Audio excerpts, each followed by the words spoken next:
दुरुपयोग आप लोगों ने 10 साल में 2004 से 14 तक 72 नेताओं पर सीबीआई जांच बिठाई। इसमें 43 नेता जो थे वो विपक्ष से थे और इसका रेशियो 60% का है।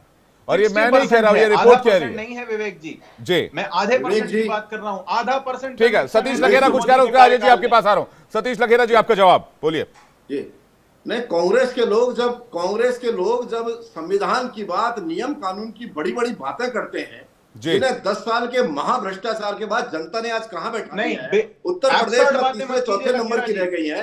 2014 में जिनकी 2 सीटें थी, 19 में यूपी में 1 सीट रह गई है और अगले 24 में उनकी 0 होने जा रही हैं। ये लोग कोई बकवास नहीं। भ्रष्टाचार परिवार क्यों है? सिर्फ ये क्या बताइए है? लखेरा जी, परिवारवाद ये 4 सीट 14 सीट ये मार्केटिंग नहीं चल रही है आपकी यहाँ पे। मुख्यमंत्री आप ये बताइए आधा परसेंट कन्विक्शन रेट क्यों है? परिवारवाद क्या है? कन्विक्शन रेट क्यों है ईडी का? आप राहुल गांधी को बर्दाश्त कर रहे हो, छाती में पत्थर रख कर आप के। नरेंद्र राहुल मोदी को गांधी बर्दाश्त कर रहे हो, क्या आप बोलते संघियों को हैं, बर्दाश्त दूसरे कर पे रहे टिप्पणी हो। करो, आपने 52 साल तक तिरंगा नहीं फहराया, बर्दाश्त करने की बात मत करो सतीश लखेरा। ये देश आपके जुमले बर्दाश्त कर रहा है 10 साल से, जिस पर जमानत का बर्दाश्त कर रहा है, अत्याचार बर्दाश्त कर रहा है। एक एक करके यश श्रीवास्तव, एक एक करके 10 साल से यश जी, एक एक करके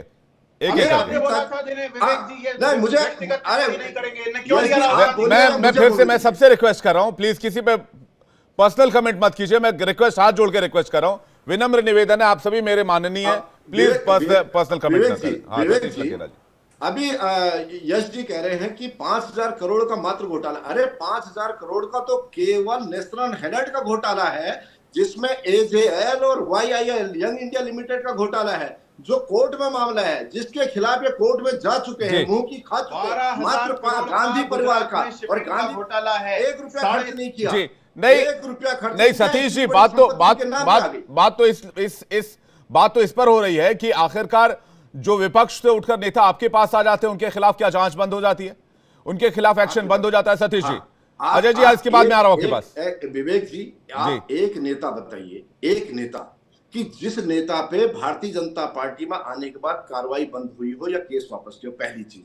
नंबर 2, कांग्रेस तो सत्ता में भ्रष्टाचार करती थी, विपक्ष में रह के उनके सांसद अजय साहू के 350 करोड़ रुपए घर में पकड़े जाते हैं। आज तक कांग्रेस ने सवाल नहीं पूछा, नोटिस जारी नहीं किया, पार्टी से नहीं निकाला, और आज भी फाइनेंशियल नहीं। यश श्रीवास्तव अभी आपको नाम बता रहे थे, उन्होंने बताया, नारायण राणे का नाम लिया, उन्होंने अजीत पवार का नाम लिया, अशोक चौहान का नाम लिया। इस पर एलिगेशन आप लोग लगाते थे, अभी उन्होंने इनके पास विवेक जी कोई सबूत है? शुभेंदु अधिकारी का नाम लिया, उधर हिमंता का नाम लेते हैं ये लोग, विपक्ष में तमाम नेता इनके नाम लेते हैं और कहते हैं एलिगेशन से आप लोग बचाते हैं इनको। ये तो राष्ट्रीय हित में इनको जाना चाहिए, कोर्ट में इनको जाना चाहिए, इनको पूछना चाहिए।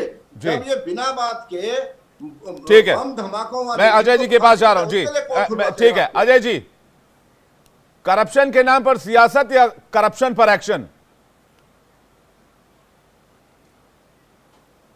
क्या कहूं, मैं पूरी डिबेट को बहुत गंभीरता से सुन रहा था।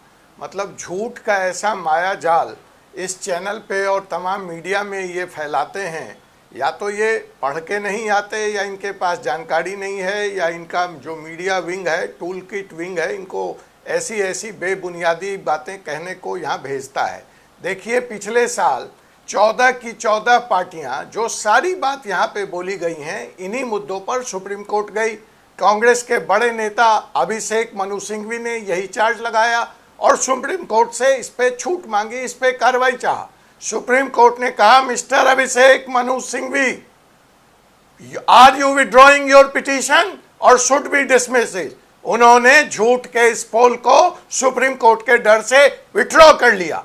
चीफ जस्टिस ने उनसे कहा कि मिस्टर सिंघवी, अगर आपके पास स्पेसिफिक इंस्टांस है कि किसी नेता के साथ जुल्म हुआ है, सेंट्रल एजेंसियों का दुरुपयोग हुआ है, तो आप लेकर आइए। आज 1 साल से ज्यादा ऊपर हो गए, कहां है माननीय अभिषेक मनु सिंघवी?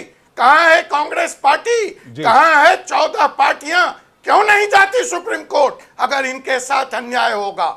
विवेक जी, आपको याद होगा जब राजस्थान और छत्तीसगढ़ में चुनाव हो रहा था, इन्होंने चिल्ला चिल्ला कर कहा कि भाजपा हार रही है, इसलिए महादेव ऐप पर कार्रवाई हो रही है। 530 करोड़ रुपए भूपेश बघेल ने लिए। आज 17 जगह महादेव ऐप पे छापा पड़ा है। वो तो ये नहीं पूछ रहे चुनाव खत्म हो गया क्या छापा बंद हो गया। तब इन्होंने इलेक्शन कमीशन का दरवाजा खटखटाया और वहां से भी थप्पड़ खा के लौटे। ये यहां बैठ करके लोगों को बरगलाने का काम करते हैं। चंडीगढ़ में जब सुप्रीम कोर्ट का फैसला आता है, वाह वाह वाह वाह, और जब सुप्रीम कोर्ट के खिलाफ फैसला देता है तो सुप्रीम कोर्ट भी खरीद लिया गया, सुप्रीम कोर्ट भी बेईमान हो गया, इलेक्शन कमीशन बेईमान हो गया। मैं आ रहा हूं अजय जी, आपके पास वापस आ रहा हूं। यश श्रीवास्तव का जवाब लेते हैं, उसके बाद संजीव नसियार आपके पास आ रहा हूं। अखिलेश यादव जी का नाम लिया है, नोट कर लीजिए। Allahabad high court monitored probe है, हमारी सरकार जांच नहीं कर रही है। ठीक है, इलाहाबाद हाई कोर्ट ने जांच करने को कहा है। ठीक है, यश जी आपका जवाब। कंटेम्प्ट ऑफ कोर्ट का नोटिस फाइल करूंगा इनके इस बातों पर, बीच में बताओ। ठीक है, थप्पड़ मारने की बात कर रहे थे सुप्रीम कोर्ट के द्वारा, तो अभी सुप्रीम कोर्ट ने कल हाथों के बल चलने वाले एक फर्जी बाबा को गोबर में लपेट के जूता मारा है, जब पतंजलि के ऐड पूरी तरह बैन करने के आदेश दिए हैं, क्योंकि पतंजलि मिसलीडिंग ऐड देता है। तो आप डिस्कशन करने आए फालतू थे की बातें या तो कीजिए मत, हमारे पास आपकी हर बात का जवाब है। मेरे सवालों का जवाब दीजिए। अब बीच में मत बोलो। डॉक्टर अजय कुमार पांडे, मैं आपके टाइम पे चुप रहा हूं, समझे? यही करते हैं। अजय जी जवाब ले लेते हैं, अजय जी जवाब ले लेते हैं, अजय जी जवाब ले लेते हैं। सवाल का जवाब दीजिए। हाँ ठीक है, अजय जी जवाब ले लेते हैं, अजय जी जवाब ले लेते हैं, अजय जी जवाब ले लेते हैं, अजय जी जवाब ले लेते हैं। हाँ, तो देखिए, सुप्रीम कोर्ट की टिप्पणियों के बारे में मैं आपको बता चुका हूं। सुप्रीम कोर्ट ने बुलडोजर के खिलाफ टिप्पणी दी है, न्यायालय ने पेगासस के खिलाफ टिप्पणी दी है, न्यायालय ने बीजेपी के कई नेताओं को चेताया है कि वो अपनी हरकतों से बाज आएं, लेकिन ये कभी नहीं माने। नरेंद्र मोदी जी खुद चुनाव का प्रोटोकॉल तोड़वाते हैं, उन पे कोई कार्रवाई नहीं होती। आचार संहिता का उल्लंघन करके नेताओं पर चलते चुनाव में चलती आचार संहिता में कार्रवाई की जाती है, सिर्फ इसलिए कि वो विपक्ष में है और कोई कुछ नहीं कहता। एजेंसियों का दुरुपयोग इस समय हो रहा है। आप ये सवाल हमसे पूछ सकते हैं कि क्या पहले ऐसा नहीं हुआ। इसके जवाब और सवालों में एक अलग चर्चा हो सकती है, लेकिन ये सच है विवेक जी, ये अकाट्य है कि 0.5% कन्विक्शन यदि ईडी का होता है और 1.25 लाख करोड़ की प्रॉपर्टी अटैच करने के बाद 5,000 करोड़ की प्रॉपर्टी पे कार्रवाई हो पाती है, तो इसका मतलब यही है कि केवल लोगों पर दबाव बना के अपना स्वार्थ सिद्ध किया जा रहा है, और उस स्वार्थ को सिद्ध करने का जो इनका प्रयोजन है, उस प्रयोजन के लिए जन समर्थन जुटाने को इस तरह के लोगों को चिल्लाने के लिए छोड़ दिया जाता है। अब अगर आप इतिहास में जाइएगा तो मैं आपको एक छोटा सा इतिहास बता देता हूं। आरएसएस ने कभी संजीव जी के पास जा रहा हूं, बहुत लेट हो गया, तिरंगा नहीं फहराया, पर उन पर कोई भी कार्यवाही इस सरकार ने नहीं की है, जबकि हम आरएसएस को 3 बार बैन कर चुके हैं। और जब ये 15 अगस्त को हर घर तिरंगा करते हैं, उसके बाद इनके कार्यकर्ता, देखिए टॉपिक का डिबेट आज उस तरफ मैं नहीं जाना चाह रहा हूं। एजेंसीज की बात, मैं एजेंसीज